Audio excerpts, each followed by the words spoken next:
जरा सोचिए, अगर आज रात सोते समय आपको पता हो कि कल सुबह उठने की कोई वजह ही नहीं है, ना कोई एक्साइटमेंट, ना कोई उम्मीद, ना कोई मीनिंग, तो क्या आप सच में जी रहे हैं या बस सांस ले रहे हैं? आज की कहानी आपके जीवन का सबसे जरूरी सवाल पूछने वाली। आज लाखों लोग ऐसे हैं जिनके पास सब कुछ है, मोबाइल, इंटरनेट, काम, रिश्ते, पैसा, फिर भी अंदर कहीं एक खालीपन है। रात को थक कर बिस्तर पर गिरते हैं और सुबह उठते हैं बिना किसी कारण के।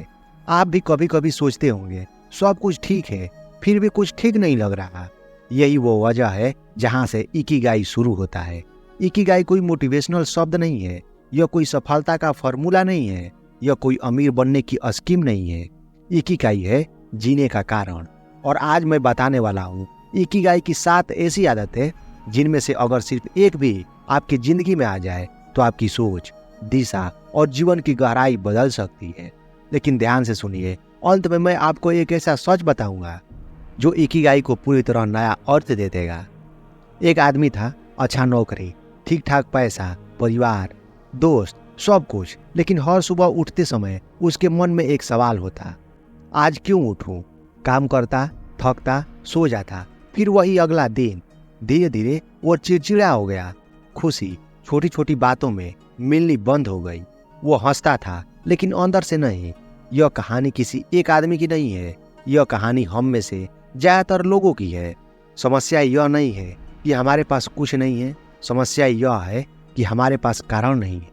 इकिगाई का मतलब है जिसके लिए मैं सुबह उठता हूँ। याद रखिए, इन 7 आदतों में से आखिरी आदत आपकी पूरी सोच पलट सकती। पहला आदत, हर दिन उठने का कारण होना। आपने गौर किया है, जिस दिन कोई काम नहीं होता, कोई जिम्मेदारी नहीं होती, वही दिन सबसे भारी लगता है। सुबह देर तक सोते हैं फिर भी थकान रहती है। क्यों? क्योंकि मन पूछता है आज क्यों जिए। इकिगाई कहता है आपको बड़ा लक्ष्य नहीं चाहिए, आपको चाहिए एक छोटा सा मीनिंगफुल कारण। जैसे किसी की मदद करना, कुछ सीखना, कुछ बढ़ना, किसी को बेहतर बनाना। जब आपके पास वजह होती है तो शरीर में एनर्जी अपने आप आ जाती है। आपको अलार्म की जरूरत नहीं पड़ती, आप उठना चाहते हैं। सवाल यह नहीं है मैं क्या बनूंगा, सवाल यह है मैं आज किस काम का हूं। दूसरी आदत, धीमी लेकिन निरंतर गति। आज की दुनिया तेज है, हर कोई जल्दी चाहता है, जल्दी पैसा, जल्दी सफलता, जल्दी पहचान। लेकिन जापान की इकिगाई फिलॉसफी कुछ और कहती है। वहां कहा जाता है तेज दौड़ने से मंजिल नहीं मिलती, लगातार चलने से मिलती है। सोचिए, अगर आप रोज सिर्फ 1% बेहतर हो जाएं, तो 1 साल में आप कहां पहुंच सकते हैं।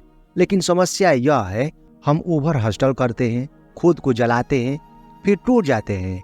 इकिगाई सिखाता है धीरे चलो लेकिन रुको मत। तीसरी आदत, जो कर रहे हो उसमें पूरी मौजूदगी हो। क्या आपने कभी महसूस किया है आप खाना खा रहे होते हैं लेकिन दिमाग कहीं और होता है? आप किसी से बात कर रहे होते हैं लेकिन मन कहीं और होता है। इसे कहते हैं आधा ध्यान इक्वल टू आधा जीवन। इकिगाई कहता है जब आप पूरी तरह प्रेजेंट होते हैं तो साधारण काम भी गहरा हो जाता है। चाय पीना, चलना, काम करना सब मेडिटेशन बन जाता है। चौथी आदत, सरल जीवन, गहरी खुशी। आज हम क्या कर रहे हैं? दिखावा, तुलना, दौड़, दूसरों से बेहतर दिखने की कोशिश में खुद से दूर होते जा रहे हैं। इकिगाई कहता है कम में संतोष और भीतर समृद्धि होना चाहिए। जब आप तुलना छोड़ते हैं तो मन हल्का हो जाता है। याद रखिए, इनर पीस हमेशा आउटर नॉइज से बड़ी होती है। पांचवी आदत, शरीर को सम्मान देना। एक थका हुआ शरीर कभी गहरा उद्देश्य नहीं निभा सकता। आप ध्यान कर सकते हैं, ज्ञान पढ़ सकते हैं, लेकिन अगर शरीर टूट रहा है तो इकिगाई धुंधला पड़ जाता है। मूवमेंट इज मेडिसिन, खाना ईंधन है। इकिगाई शरीर को मंदिर मानता है। छठी आदत, जुड़ाव और समुदाय। आज सबसे बड़ा रोग क्या है? अकेलापन।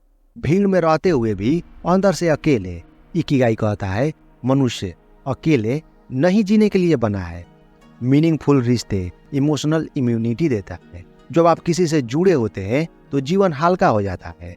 7वीं आदत, हर दिन सीखते रहना। सीखना बंद मतलब जीना बंद। नई स्किल, नई समझ, नई दृष्टि। मास्टरी से आत्मसम्मान आता है और आत्मसम्मान से शांति। इकिगाई ढूंढा नहीं जाता, इकिगाई जिया जाता है। सवाल पूछने से नहीं, आदतें अपनाने से, रोजमर्रा के छोटे कामों से। अब वो सच जो मैंने शुरुआत में वादा किया था, इकिगाई आपको अमीर नहीं बनाएगा, इकिगाई आपको मशहूर नहीं बनाएगा, लेकिन इकिगाई आपको पूर्ण बना देगा। और जब इंसान पूर्ण होता है तो पैसा, सफलता, सम्मान सब अपने आप पीछे पीछे आता है। खुशी मंजिल नहीं है, खुशी तरीका है।